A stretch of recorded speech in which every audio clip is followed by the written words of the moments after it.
Hi everyone. கட்டா குஸ்தி 2 movie release ஆனதுமே என் husband கிட்ட சொல்லியிருந்தேன், நம்ம 2 பேர் தான் சேர்ந்து போனோம் அப்படின்னு சொல்லிட்டு. பட் ஆடி மாதம் டைமில் தான் ரிலீஸ் ஆச்சு, ஜூலை டைமில். ஸோ நான் வந்து இங்கே எங்கள் வீட்டில் இருந்தேன் அண்ட் அவர் மாமியார் வீட்டில் இருந்தார். அண்ட் அதுக்கப்புறமா செகண்ட் ரிலீஸ்க்கு எங்கள் ஏரியாவில் ஒரு தியேட்டரில் மூவி வரும். ஸோ அங்கே போகலாம் அப்படின்னு சொல்லியிருந்தேன். வீக்கெண்டில் மேபி மூவி வந்து எடுக்கவும் வாய்ப்பு இருக்குது. ஸோ அது பேசிகிட்டு இருக்கும்போது ஹஸ்பண்ட் வந்து சடனாக ஓகே நெக்ஸ்ட் டே நான் மார்னிங் வரேன், முன்னாடி நாள் நைட் கால் பண்ணி சொல்லியிருந்தாரு மூவி போகலாம் அப்படின்னு சொல்லிட்டு. ஸோ டிக்கெட்லாம் புக் பண்ணல, நேரில் போய் தான் எடுத்திருந்தோம் வெங்கடேஸ்வரா தியேட்டரில். அண்ட் ஆல்சோ அவர் வந்து அகெயின் ஒர்க் போகணும்.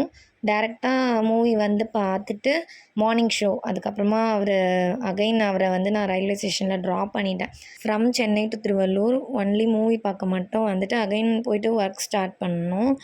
ஸோ பார்க்குறவங்களுக்கு மேபி இது சின்ன விஷயமா தெரியலாம், பட் எனக்கு வந்து இது பெரிய விஷயந்தான். டச் வுட் எனக்காக அவர் எஃபர்ட் போட்டு பண்ணது ஐ ஃபெல்ட் ஸோ ஹாப்பி.